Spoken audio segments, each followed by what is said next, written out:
The next nutrient we will be explaining its digestion and absorption is protein. So what is protein? Protein is a large molecule composed of one or more chains of substances called amino acids. Protein is one of the most important substances in our bodies. All our muscles, hair, eyes, organs, and many hormones and enzymes are composed of mainly protein. Protein also helps repair and maintain body tissue. So, how is protein digested and absorbed in our bodies? The first step is the mouth. In the mouth, mechanical digestion occurs as we chew our food and create more surface area on the food.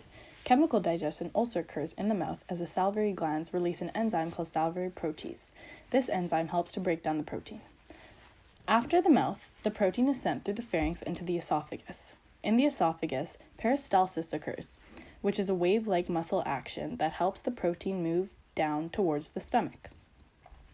Once the protein is at the end of the esophagus, the lower esophageal sphincter allows it to pass into the stomach. Protein digestion in the stomach takes longer than carbohydrate digestion, but a shorter time than fat digestion. In the stomach, chemical digestion occurs as the stomach releases hydrochloric acid and an enzyme called pepsin. This enzyme breaks the bonds called peptide bonds that hold the protein chains together. When the bonds are broken, there are now chains of amino acids linked together called polypeptides. Mechanical digestion also occurs in the stomach as the stomach contracts and turns the protein into a uniform mixture. After the stomach, these polypeptides now move into the small intestine after it passes the pyloric sphincter. In the small intestine, the pancreas releases a pancreatic enzyme called protease, the same enzyme that was released in the mouth.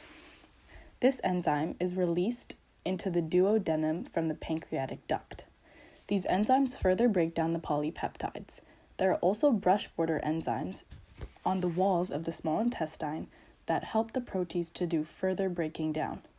The polypeptides get broken down into peptides, then finally, when digestion is complete, into amino acids.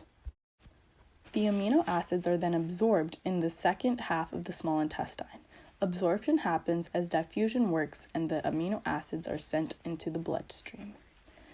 After absorption is complete, what wasn't digested from the food is sent through the large intestine, then to the rectum where it is stored, and then finally out the anus.